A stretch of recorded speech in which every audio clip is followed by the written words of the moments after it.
বলছি একটু বিরিয়ানি খেতে মন চাইছে গো, দুটো বিরিয়ানি পার্সেল করে নিয়ে এসো। আর শোনো, দোকানদারের কাছে বড় দেখে লেগ পিস চেয়ে নিও কিন্তু। ঠিক 1 ঘন্টা পর বেল বাজে, গেট খুলতেই দেখি হাতে বেশ বড় একটা প্যাকেট ঝুলছে। ও, তুমি বিরিয়ানি এনেছো? তবে একটা পার্সেল কেন? হাজব্যান্ড বলে আমি খাবো না তো তাই। ভীষণ আনন্দে পার্সেলটা খুলে থালার ওপর সবে উল্টেছি, থালার ওপর কি দেখলাম জানো? কাঁচা দুটো লেগ পিস। কি গো বলতেই ব্যাগের মধ্যে বাসমতি চালটা আছে, বের করে বিরিয়ানিটা বানিয়ে নাও।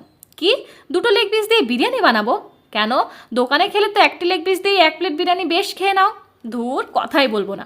রাগ করে অনেকক্ষণ মুখ ফুলিয়ে বসেইছিলাম, হঠাৎ দেখি কিচেনে ঢুকঢাক আওয়াজ।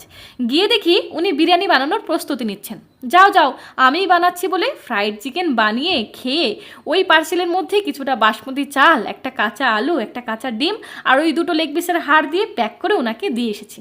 তারপর দুজন দুজনের দিকে রাগীভাবে তাকিয়ে লজ্জায় ভীষণ হাসি দিয়ে ভিডিওটি শেষ করছি।